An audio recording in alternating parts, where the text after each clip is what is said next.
안녕하세요, 여러분. 미스터입니다.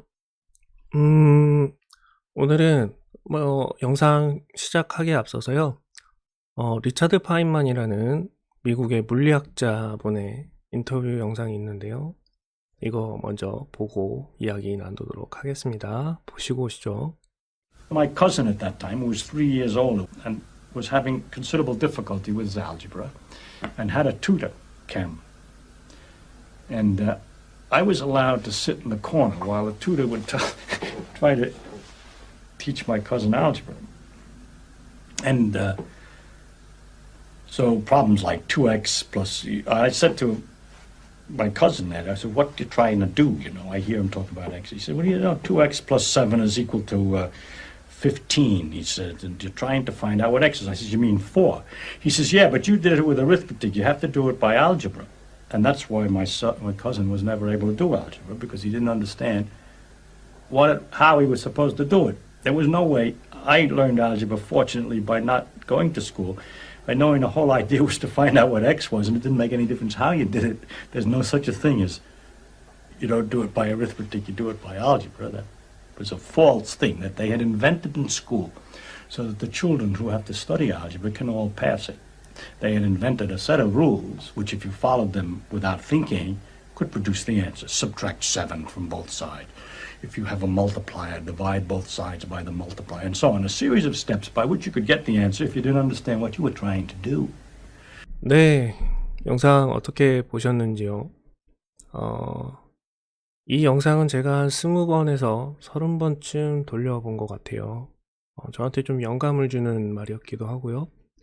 제 과거 학창시절에 했었던 제 고민과 좀 비슷해서 많이 돌려보곤 했습니다. 제가 그 수학을 학창시절에 공부할 때 가장 고민이었던 부분이 이런 부분이었는데요. 여기에 나온 예로 설명을 해드리면 2x 플러스 7이 15라는 식을 저희에게 풀도록 가르쳐 주시면서 선생님들께서 양변을 7로 빼고 2x는 8인 식은 양변을 2로 나누어서 x는 4라는 값을 얻는다라는 이야기를 해주시죠.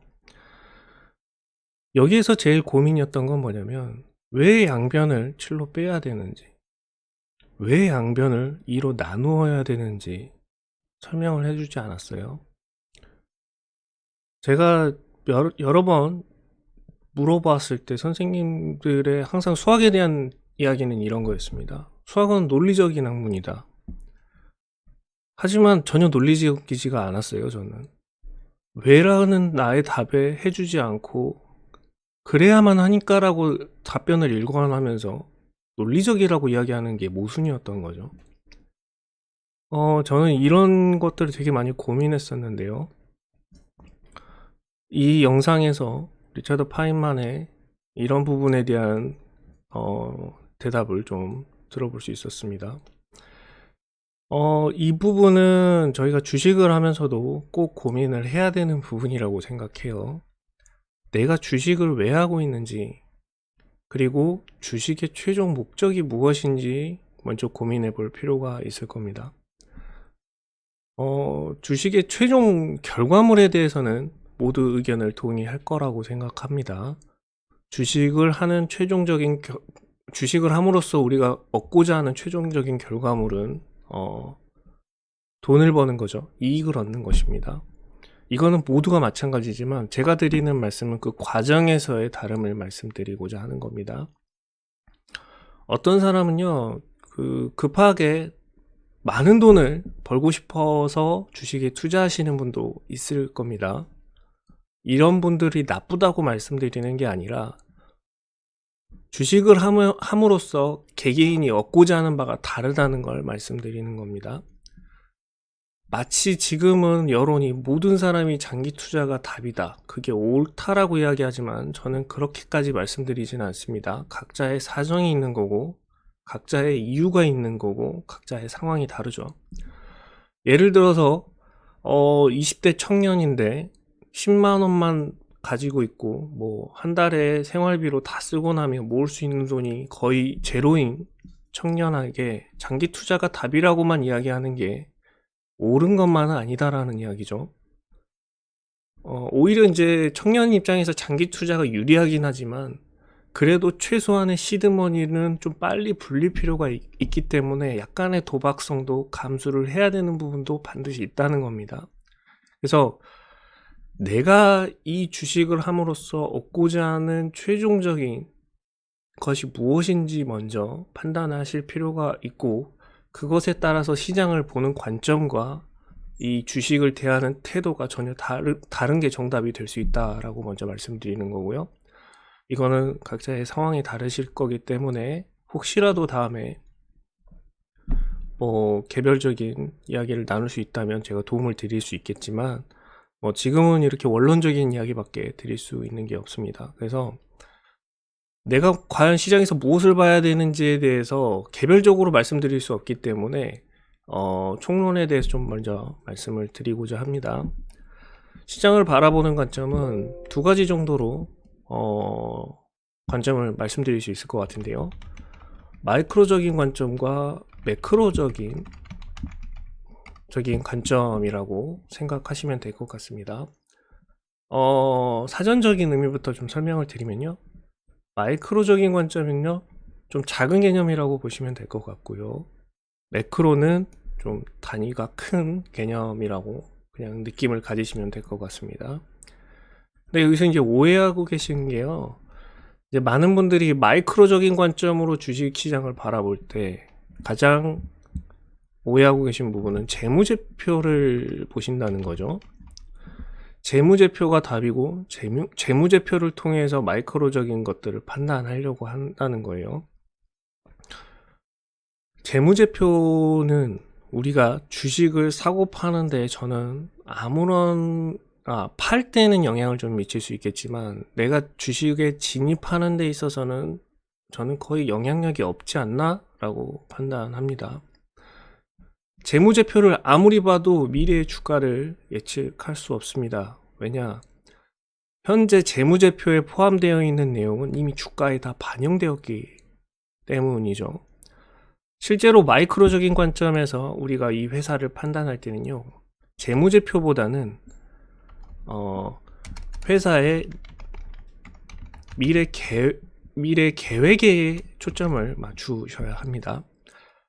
이 회사가 어떤 플랜을 가지고 있고 이 회사가 가지고 있는 플랜이 실현 가능한가, 이 부분에 초점을 맞춰서 이 마이크로적인 관점을 보시는 게 주식을 내가 진입할 때 도움이 되실 겁니다. 아마존의 예를 한번 들어보죠. 아마존의 차트를 한번 보겠습니다. 이것은 아마존 차트인데요. 이게 지금 아마존 전체 차트입니다. 아마존 10년 전 주가가 대략 뭐 한 100불, 150불 정도였다고 보면요. 아마존은 지금 방향성이 어떻게 나와 있냐면 이런 식으로 지금 우상향하고 있음을 볼 수 있습니다. 제가 아까 말씀드린 내용이 뭐였죠? 주가의 방향성을 결정하는 거는 회사의 사업 계획이다. 그럼 아마존을 여기서부터 여기까지 우상향하게 만든, 방향성을 만든 사업 계획이라는 게 무엇일까 고민해 보신 적이 있으신가요? 사회 전반적으로 한번 판단해 보실 필요가 있을 것 같은데요. 이 당시에 이제 2010년 초반에 뭐 리먼 브라더스가 막 터지고 뭐 이런 게 있었지만 우리 IT와 그 다음에 이 인터넷 이런 사회에서는 클라우드, 그 다음에 어떤 유튜브 이런 동영상들 이런 것들이 한참 뜨던 때요. 이 당시에 이제 아프리카 TV라든지 개인 1인 방송이 한참 뜨던 때죠. 이런 것들에 대해서 읽으신 분들은 이런 데이터 센터에 대해서 관심을 가지셨을 거예요. 데이터 센터라는 게 어떤 거냐면, 예를 들어서 지금 제가 이 영상을 올리고 있는 유튜브 영상도 이 동영상을 저장해서 여러분께 틀어주는 겁니다. 제가 이 컴퓨터를 제 컴퓨터에 이 동영상을 저장해 놨다가 여러분들이 영상을 클릭하면 제 컴퓨터에서 이게 송출되는 것이 아니라요. 제가 어떠한 인터넷이나 서버 공간에 이 동영상을 올려놓으면 여러분이 원하는 시간에 그걸 클릭했을 때 제 컴퓨터를 켜놓지 않아도 그 서버에서 이 동영상을 불러들여서 여러분께 송출해 드리는 거죠. 이 동영상이 저장되어 있는 공간, 그걸 데이터 센터라고 생각하시면 될 것 같습니다. 그래서 아마존을 여기서부터 여기까지 끌어올린 사업의 가장 큰 주체는 이 데이터 센터입니다. 현재도 매출의 50% 이상이 이 데이터 센터에서 나오고 있고요. 그러면 이 2010년 초반 입장에서는요, 이 데이터 센터에 대한 사업은 실제 매출 부분이 아니라 계획 부분이었다는 거죠. 실제로 커다란 이익을 내지는 못했다는 말입니다. 하지만 여기에서 세워진 계획이 결국 여기로 끌어올렸다는 뜻입니다. 자, 돌아가 보겠습니다. 그래서 2010년도에 아마존의 이 데이터 센터에 대한 사업 계획은 실제로 큰 이득은 되지는 않았지만 결국 아마존이라는 회사가 100불, 150불짜리 아마존이라는 주가를 3,300불까지 끌어올렸다라는 얘기죠. 그래서 마이크로적인 관점으로 이 이 내용을 바라보실 때는요, 이 회사의 미래 계획에 집중을 하셔야 됩니다. 그리고 이 마이크로적인 관점에서 이 회사의 미래 계획이 결국 무엇을 결정하느냐? 주가의 방향성을 결정한다는 말씀입니다. 그래서 이 회사가 앞으로 주식의 가격이 위로 갈지 아래로 갈지는 이 회사가 제시하는 앞으로의 계획, 그리고 그 계획이 얼마나 실현 가능한가. 예를 들어서 테슬라가 상당히 고전했던 이유가 이거였죠. 전기차가 그 당시에는 사회적으로 크게 요구하지 않은 상태였고, 이 테슬라 회사의 재정 상태로 봤을 때 이게 양산되기가 쉽지 않을 거라고 판단했죠. 그리고 또 재정 상태뿐만이 아니라 기술적으로도 이게 가능할까? 양산이라는 건 되게 중요한 문제입니다. 대량 생산을 말씀드리는 거죠. 여기에 대해서 계획은 좋아. 계획은 좋아. 너가 말하는 것처럼 하면 좋아. 하지만 사회가 그걸 요구할까? 그리고 너가 그걸 양산해낼 수 있을까? 그리고 돈이 들어가서 그걸 양산 가능한 자금이 몰린다 할지라도 배터리의 수급이나 이런 부분들에 있어서 그게 실현 가능할까에 대해서 고민을 많이 해서 테슬라 주가가 상당히 오랜 기간 저조했었던 거죠. 그래서 미래의 계획도 중요하지만 실현 가능한가, 그리고 그러한 세상이 올 것인가 예측하는 게 정말 중요합니다. 그래서 마이크로적인 관점으로 이 주식을 살지 말지, 유지할지 말지 이런 것들을 결정할 때 마이크로적인 관점은 항상 주가의 방향성, 올라갈지 내려갈지를 결정하고 그것은 회사의 미래 계획에 많이 의존한다 라고 보시면 될 것 같아요. 그러면 나는 마이크로적인 관점으로 이 시장을 바라볼 거야 라고 하시면 회사의 미래 계획과 플랜, 그리고 그것들을 잘 이행해 가고 있는지에 대한 기사를 많이 찾아보시면 될 것 같습니다. 그리고 이제 여기에서 이제 한마디 좀 더 붙여 드리겠습니다. 그렇다면 앞으로는 어떤 회사들이 좀 더 좋아질 거냐, 어떤 계획들이 좀 좋아질까 라고 저한테 만약에 물어보신다면 저는 한 3가지 정도로 미래는 한 3가지 정도로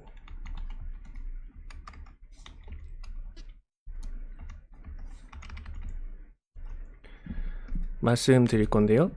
이 3가지는 환경, 그 다음에 의료, 그 다음에 에너지 부분입니다. 이게 카테고리가 3개가 좀 다른 것처럼 느껴지시죠? 근데 저는 이걸 한 가지로 보고 있습니다. 설명을 좀 드리면요, 앞으로 우리는 이런 플랜을 갖고 있는 회사에 투자하면 좋아지지 않을까라는 개인적인 의견이니까 참고만 해주시고요. 환경이라는 거는 이미 우리가 느끼고 있습니다. 그죠? 올 여름에도 재난재해가 많았고요. 이거는 독일에서도 수해가 많아서 아예 집권당의 지지율도 확 뒤집혔죠. 녹색당이 지금 한 20%가 넘어가는 방향으로 바뀌고 있고, 전반적으로 환경에 대한 문제가 생각보다 심각합니다. 이건 아마 여러분도 느끼실 거예요. 올 여름에 모기가 많이 없어진 것도 환경 탓이라고 하죠. 사소한 것들이 실제로 우리 눈에 보이기 시작할 시점에는 상당히 많이 진행돼 있다는 걸 의미하기도 합니다. 그래서 환경에 대한 게 정말 중요한 산업이 될 거다. 그리고 의료에 대한 부분은 당연히 중요해지겠죠. 사람들이 사회가 많이 발전하고 먹고 살만하면 항상 건강과 미래에 대해서 많이 고민을 하니까요. 그리고 에너지 부분은 지속 가능한 에너지입니다. 그러니까 고전적인 석유를 태워서 만들어낸 이런 그 환경을 더럽히는 에너지가 아니라 친환경 에너지, 이렇게 설명드리는 게 낫겠네요. 이게 왜 세 가지가 하나라고 말씀드리냐면요, 이게 무한의 삶과 연관이 있다라고 저는 생각합니다. 예를 들어 볼게요. 우리가 만약에 정해진 삶과 빨리 죽는다라고 가정하면 사실상 환경의 문제는 그렇게 큰 문제가 아닐 수도 있습니다. 그렇죠? 우리가 살아있는 동안에 인간은 생각보다 이타적인 존재는 아니라고 생각해요. 항상 내가 나하고 연관이 있을 때 관심을 많이 갖죠. 그래서 이제 환경이 당장 닥치기 때문에 관심도 많이 갖지만, 이 세 가지에 우리가 상당히 집중하게 된 계기에는 생각보다 의료의 발전이 빨리 있었고, 이 특이점을 지나고 있는 시점이라는 거죠. 그래서 우리가 기억해도 우리 어렸을 때 60세만 돼도 돌아가시곤 하셨지만 지금 80세 이렇게 넘어갑니다. 그러면 내 나이에 비추어 봤을 때 내가 80세가 됐을 무렵에는 이게 5년이 더 늘어나고 5년이 더 늘어나고 이렇게 늘어나다 보면 어떤 특이점을 지나는 시점에서 무한의 삶이 영유되는, 내가 10년을 더 살았을 때 10년의 의료 발전이 있다면 결국에는 무한의 삶으로 가는 이런 시점이 분명히 올 수도 있지 않을까라는 데서 출발한다는 거죠. 그렇게 되면 환경이 더럽혀지는 거가 생각보다 심각한 문제가 되는 겁니다. 내 문제가 되기 때문입니다.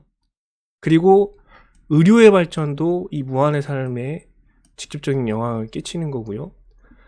그 다음에 친환경 에너지보다는 지속적인 에너지라고 이야기 드릴 수 있을 것 같습니다. 환경을 더럽히지 않으면서 내가 무한의 삶을 계속 살 수 있도록 계속적인 에너지를 공급해줄 에너지원.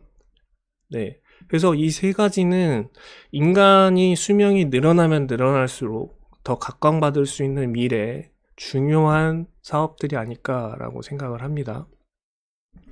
여기는 그냥 여담이었고요. 다시 돌아가서, 그렇다면 매크로적인 관점은 무엇을 보는 관점이라고 생각하시면 되냐면요, 통화량이라고 보시면 될 것 같습니다. 그래서 이 통화량이 얼마나 중요한지 좀 설명을 드릴게요. 예를 들어서 세상이 100달러만 있다고 한번 보겠습니다. 그리고 회사는 A회사, B회사, C회사가 있다고 할게요. 그러면 이 A회사와 B회사, C회사의 그 주식의 가격이 정해질 텐데요. 총량이. A회사가 10달러, 50달러, C회사가 40달러의 값어치를 가진다고 하겠습니다. 근데 여기에 이제 좀 다른 세상이 하나 더 있는데, 이 세상에는 100만 달러가 돌아다닌다고 한번 해보겠습니다. 그렇다면 A회사와 B회사와 C회사의 값어치는 어떻게 결정될까요? 여기가 10달러였다면 여기는 10만 달러의 값어치를 갖게 될 겁니다. 이 세상에서의 B회사가 50달러였다면 여기 세상에서는 50만 달러의 값어치를 갖게 될 겁니다. 그래서 매크로적인 관점에서 세상을 바라볼 때는요, 이 통화량이 얼마인지가 정말 중요하다라고 보시면 될 것 같습니다.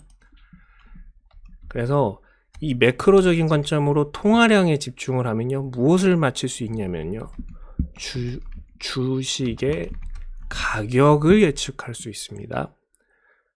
돈이 얼마가 풀려 있느냐에 따라서 주식의 가격이 적정한 선에서 유지가 된다는 거죠. 그래서 한번 정리하고 넘어가겠습니다. 마이크로적인 거 관점으로 이 주식을 바라보면요. 회사의 미래 계획에 좀 집중해서 보시면 되고, 이 회사의 미래 계획을 보면 이 주가가 올라갈지 내려갈지 방향성을 확인하실 수 있습니다. 그리고 매크로적인 관점으로 이 주식시장을 바라보면요. 통화량에 집중을 하시면 되고요.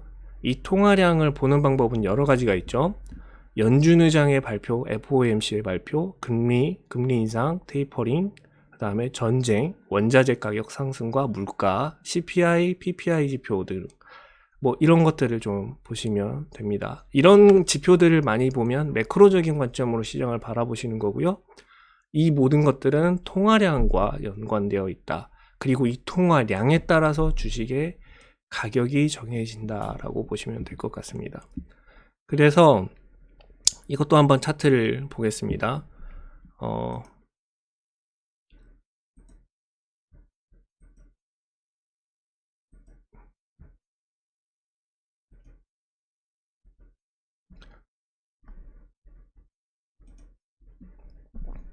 똑같이 아마존 차트이고요.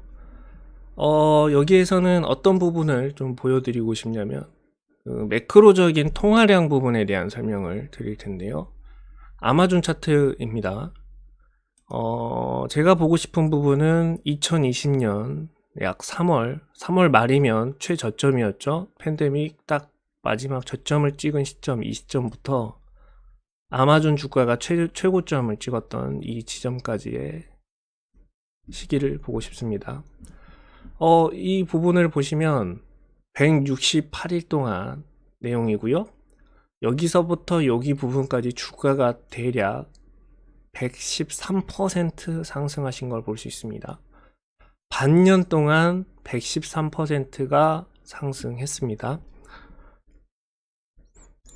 그래서 아마존은 6개월 전에 아마존과 6개월 후에 아마존이 크게 차이가 나지 않았을 거예요. 재무제표상으로도 큰 문제는 없었고 비슷비슷할 겁니다. 뭐 나아질 게 별로 없었죠. 팬데믹 회복 기간이었는데 뭐 얼마나 아마존이 물건을 더 팔았겠습니까?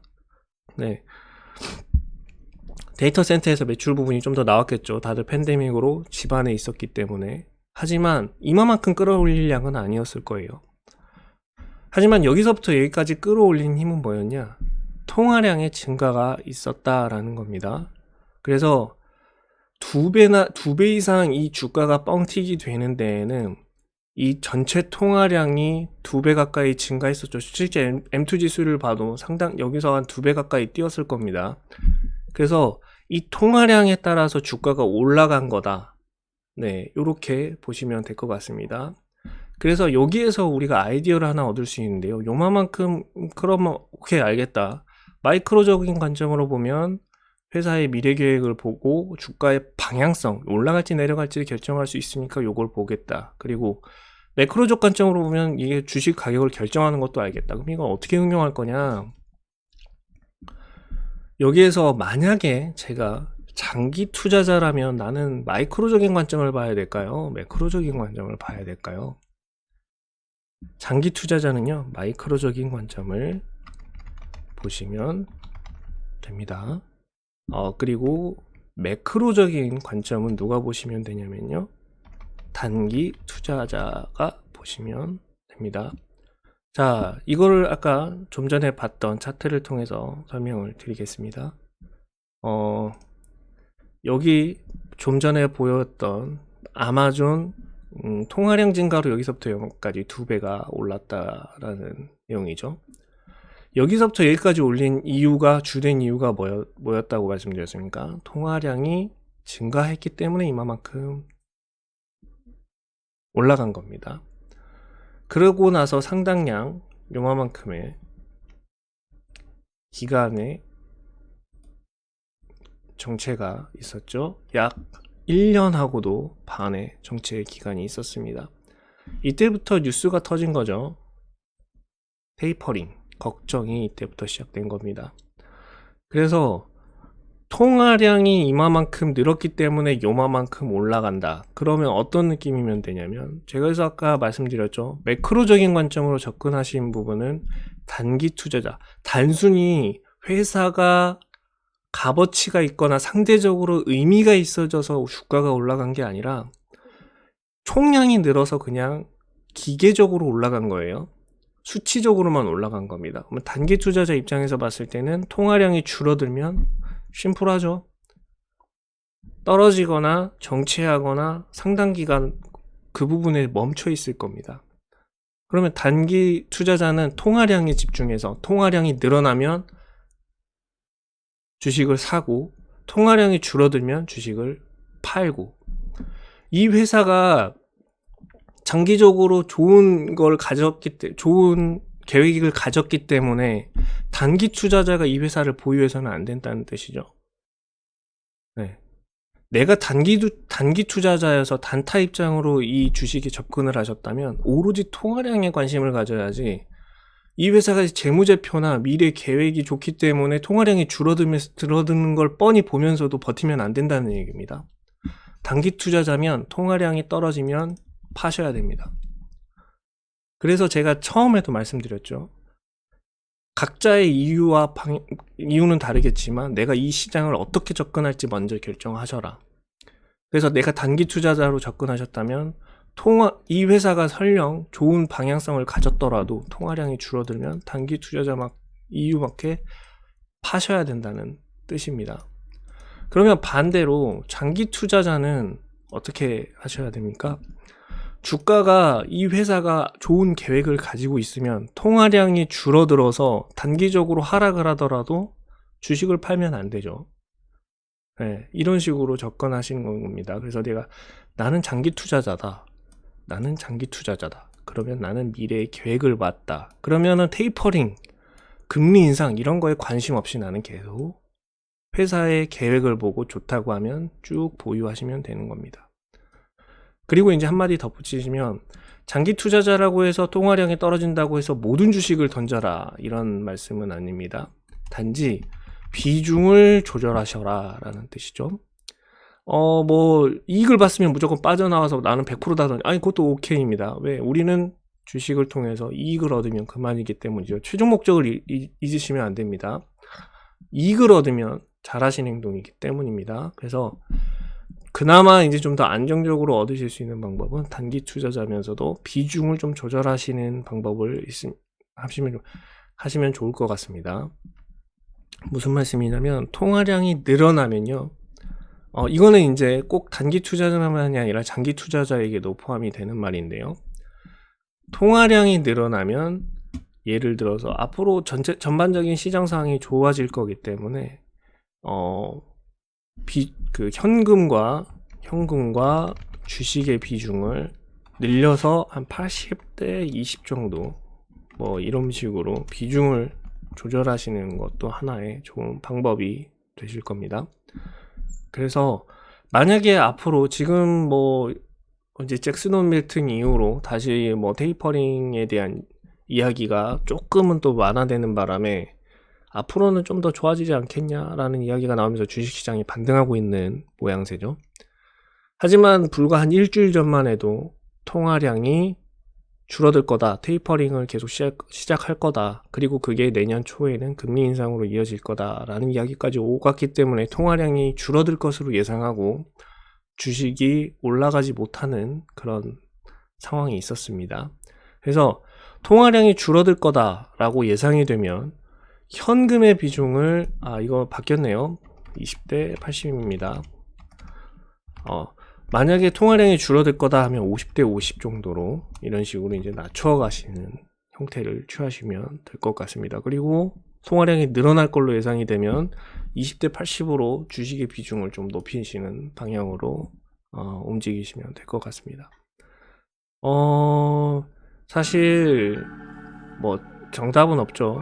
항상 말씀드리지만 투자에 정답은 없습니다. 하지만 처음에도 말씀드렸다시피 내가 주식을 어떤 관점으로 보고 있는지, 그리고 주식에서 내가 무엇을 얻고자 하는지 명확하게 하신다면 내가 회사의 미래를 보고 투자할 건지, 미래를 보고 장기 투자를 할 건지, 아니면 통화량에 따라서 단기적으로 이익을 보고 빨리 정리하고 또 통화량이 줄어들면 비중을 조절하고 이런 식으로 투자할 건지는 본인의 선택의 몫입니다. 하지만 항상 말씀드리죠.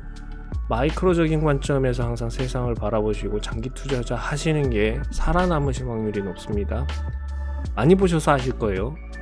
단기 투자하셔서 잠깐 이득을 많이 보신 분들은 있지만 언젠가는 오래가지 못하고 부러지는 것들 많이 보셨을 겁니다. 이건 하도 많이 보셔서 굳이 말씀드리지 않아도 아실 테니까요. 굳이 주식 투자를 하신다 하시면, 굳이가 아니라 요즘에 필수죠. 주식 투자를 하셔야 되기 때문에 장기 투자하시고 회사의 미래를 보시고, 그 다음에 재무제표를 너무 또 맹신하지 마세요. 재무제표는 이미 주가에 다 포함이 되어 있다. 이거 세상에 나보다 더 재무제표 잘 분석하고 뛰어난 애널리스트들이 이미 다 포함시켰기 때문에 항상 평균에 수렴할 거다라고 항상 미리 예측하시면 되고요. 미래를 꿈꿔보십시오. 미래는 과연 어떤 세상이 열릴지 본인이 생각하는 미래를 한번 그려보세요. 그리고 그 미래에 필요한 것들을 한번 고민해 보십시오. 그리고 그 필요한 것들을 계획하고 만드는 회사가 있다면 그 플랜을 보시고 이게 실현 가능한가? 가능하다고 하면 그 회사에 투자를 하시면 됩니다. 네, 저는 미스터기였고요. 네, 오늘은 이만 마치겠습니다. 감사합니다.